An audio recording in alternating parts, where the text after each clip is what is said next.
It's Wednesday, the 22nd of March, 2023. Welcome to the Fast Five by Fear and Greed, where we give you the top 5 business stories you need to know in just 5 minutes. I'm Michael Thompson, and good morning, Sean Aylmer. Good morning, Michael. Sean, 5 stories in 5 minutes. Story number 1, the Reserve Bank will consider pausing further interest rate hikes when it meets in less than 2 weeks. This is according to the minutes of the most recent board meeting. That's right. After 10 consecutive interest rate hikes in 10 board meetings, it's clear the central bank thinks it might be time to pause.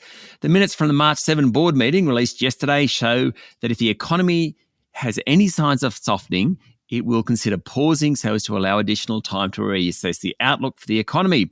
That meeting, of course, occurred before the failure of US-based Silicon Valley Bank and the rescue of Credit Suisse by rival UBS. The drama in financial markets have convinced bond traders that it's more likely than not that the Reserve Bank won't lift rates next month, but market economists still think there's another 25 basis point in the offing.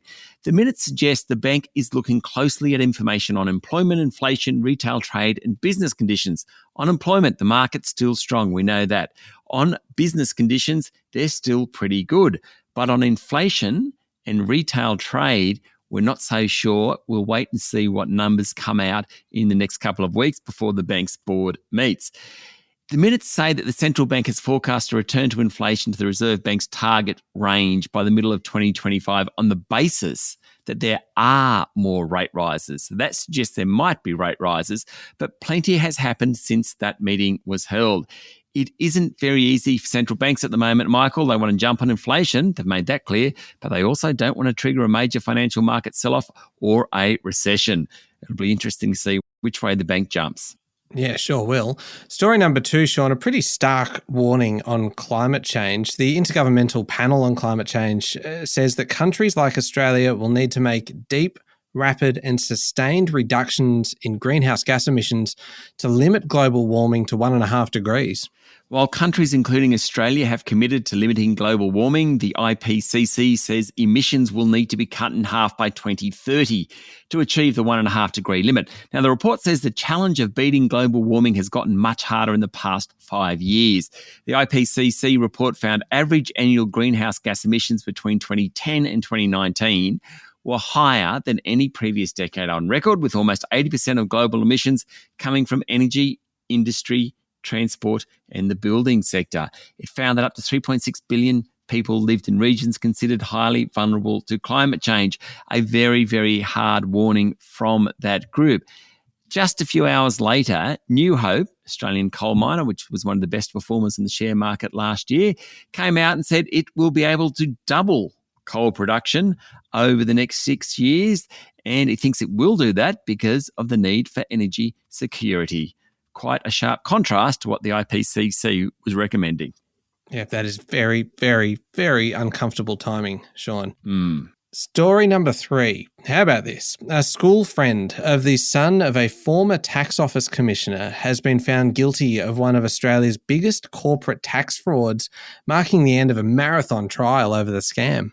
Following a 9-month trial and 2 months of deliberation, a jury in the New South Wales Supreme Court yesterday found Patrick Wilmot, aged 36, guilty of conspiring to defraud the Commonwealth and dealing with more than $1 million in proceeds of crime, according to a report in the Financial Review.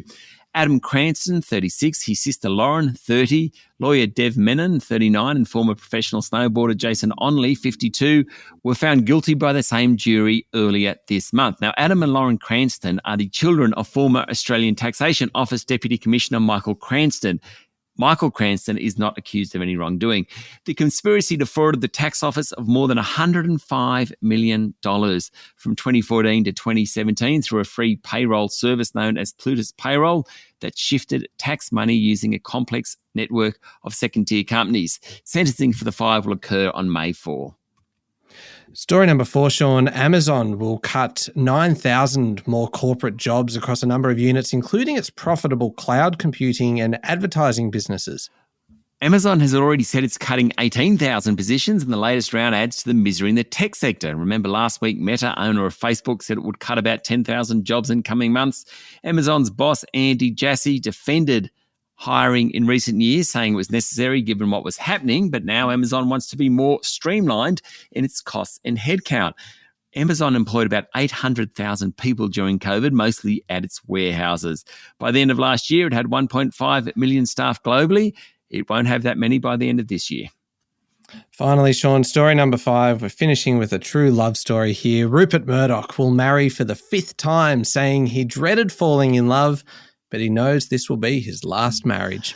The 92-year-old will marry Anne Leslie Smith, a 66-year-old former dental hygienist, model and radio presenter, and widow of US country music star Chester Smith, whom he met 6 months ago at his vineyard in California. He popped the question on St. Patrick's Day, Michael. The wedding is scheduled for late September. Now, Murdoch was married to Jerry Hall, the longtime partner of Mick Jagger, up until August last year. He's also been married to Wendy Deng. They had 2 children, to Anna Torv. They had 3 kids, Elizabeth, Lachlan and James. And he also had 1 child, Prudence, with his first wife, Patricia Booker. Good luck to them both. Yeah, absolutely. There we go, the top 5 business stories in 5 minutes. Thank you, Sean. Thank you, Michael. It's Wednesday, the 22nd of March, 2023. Remember to hit follow on the podcast. And if 5 minutes isn't enough, you can find our longer daily show called Fear and Greed, wherever you listen to podcasts. And that comes with a bunch of interviews and things. Today's interview is with one of the founders of Ultraviolet Skincare. It is a fantastic Australian success story. Well worth a listen. Also out today is How Do They Afford That? Our sister podcast, all about making your money work a little bit harder for you. I'm Michael Thompson, and that was the Fast 5 by Fear and Greed. Have a great day.